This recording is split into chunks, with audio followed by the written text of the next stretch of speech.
Assalamualaikum warahmatullahi wabarakatuh. Nama saya Rizky Rizwandi. Di sini saya akan mempresentasikan tentang UML analisis penjualan. Untuk deskripsi aplikasi penjualannya, ada admin atau pemilik yang berfungsi sebagai memproduksi atau menginputkan suatu barang, mengecek stok barang, dan barang yang terjual. Customer atau pembeli dapat mengakses dan mencari produk yang diinginkan. Lalu pembeli juga dapat melihat hasil laporan barang dan memilih metode pembayaran. Untuk proses bisnisnya, pemilik melakukan produksi item di setiap produk. Lalu barang akan di-display atau dipajang di toko. Lalu pemilik juga dapat melihat stok tersedia barang tersebut. Jika stok barang tersebut habis, maka pemilik dapat memproduksi item setiap produk tersebut.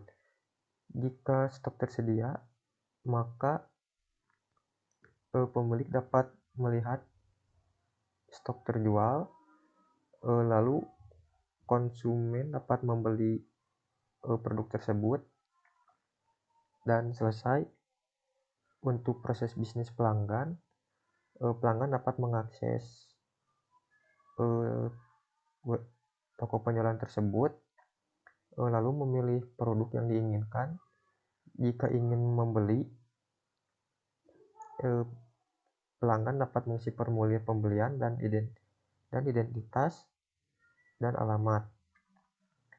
Jika pengisian formulir tersebut sudah, maka akan mendapatkan pemberitahuan total pembayaran tersebut. Lalu pada metode pembayaran, pelanggan juga dapat memilih metode pembayaran. Yang pertama ada pembayaran di tempat. Jika pembayaran di tempat, maka akan mendapatkan tanda terima barang atau produk. Jika pembayaran melakukan transfer ke rekening admin atau pemilik, maka pelanggan akan mendapatkan bukti transfer pembelian produk tersebut. Untuk use case diagram, pada admin melakukan pendaftaran, lalu melakukan login, dan admin dapat melihat laporan pada pembelian tersebut. Untuk member atau pembeli melakukan daftar, lalu melihat barang yang akan dibeli. Jika sudah, pelanggan dapat membayar dan melihat hasil laporan pembelian tersebut.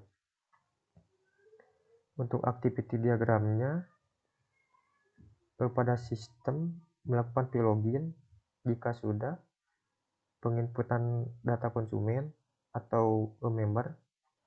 Setelah itu memvalidasi data tersebut. Jika mendapatkan validasi data tersebut, maka pendaftaran berhasil. Jika tidak, maka akan kembali pada penginputan data konsumen. Yang selanjutnya, untuk pendaftaran pada sistem melakukan login, lalu menginputkan username dan password. Setelah itu memvalidasi data tersebut. Jika pendaftaran berhasil, maka akan dialihkan ke menu utama. Selanjutnya ada activity diagram untuk penginputan barang. Yang pertama, pada bagian gudang memilih menu input barang, lalu meminta request pada sistem. Selanjutnya database akan mengeksekusi dan sistem akan menampilkan form input barang. Lalu pada bagian gudang menginputkan data barang dan menyimpan data barang. Selanjutnya, jika barang tersimpan, maka akan dialihkan ke tahap selanjutnya. Untuk tahap selanjutnya ada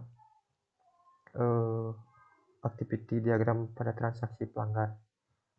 Pelanggan dapat memilih barang, lalu pilih menu transaksi penjualan, dan menampilkan form tabel transaksi. Lalu mengisi kode barang yang dibeli.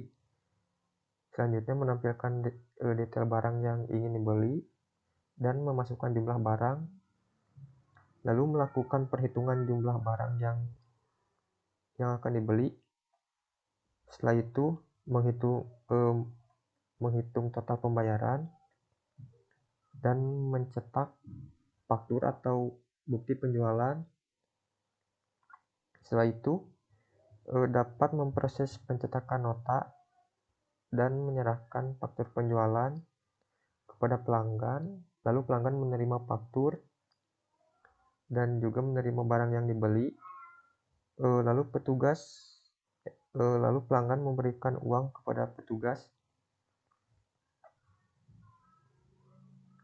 Untuk sequence diagramnya, sequence diagram login,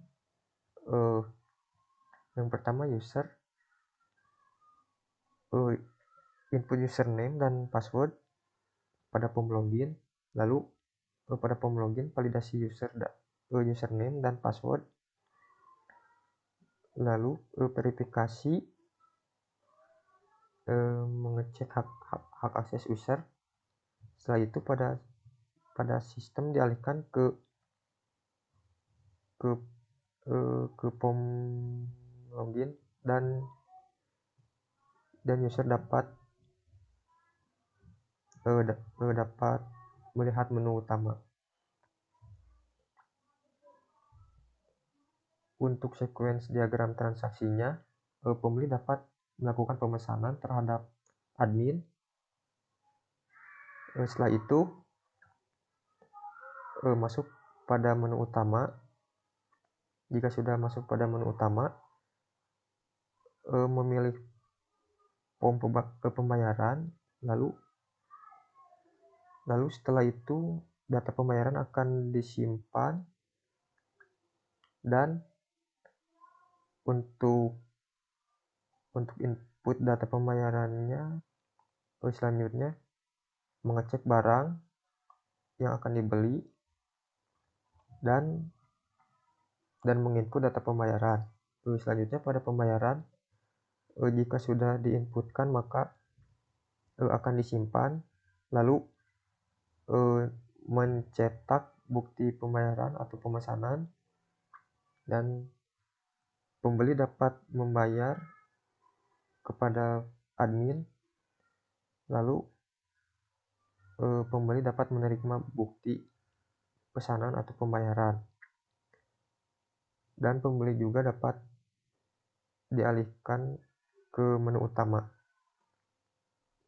Untuk kelas diagramnya, yang pertama member, nama lengkap, untuk tipenya string, provinsi tipenya string, kota tipenya string, alamat tipenya char, dan nomor telepon, email, sandi tipenya point. Di sini ada fitur tanya jawab pada admin yang tipenya char. Di pembelian yang bertipe char, nomor pembelian bertipe string, penerima, provinsi, kota yang bertipe string juga. Lalu alamat bertipe char, email, dan total. Untuk status bertipe point. Lalu di sini ada simpan, menyimpan data pembelian, lalu menampilkan data pembelian, dan hapus data pembelian, dan cetak data pembelian. Jika pembelian tersebut sudah dicetak, maka melakukan konfirmasi. Pada kelas konfirmasi ada nomor pesan, no transfer, nama lengkap, nama pengirim, status, tanggal bayar, tanggal konfirmasi dan jumlah. Untuk jika sudah mengkonfirmasi, maka dapat menyimpan hasil konfirmasi, lalu menampilkan dan ubah dan hapus. Selanjutnya pada kode provinsi, di sini ada kode provinsi dan nama provinsi. Lalu ada kelas ongkos kirim, ID kota dan nama kota dan harga. Selanjutnya, jika sudah konfirmasi pembelian, maka akan dialihkan ke transaksi.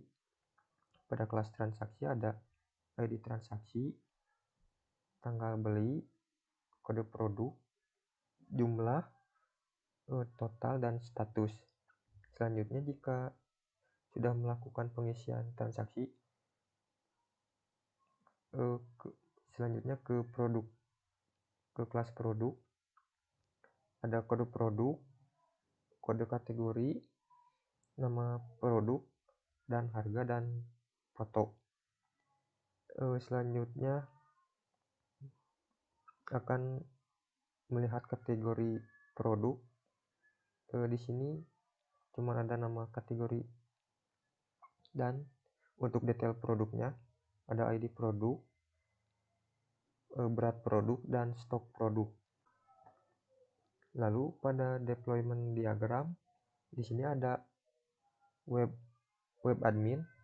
Pada user interface admin, admin juga dapat mengirim pengiriman produk yang akan dijual, lalu melakukan penjualan produk, lalu melihat laporan pembelian tersebut. Untuk web client, user interface-nya dapat melihat data produk yang ingin dibeli, lalu melakukan transaksi online. Jika melakukan transaksi online, maka sebuah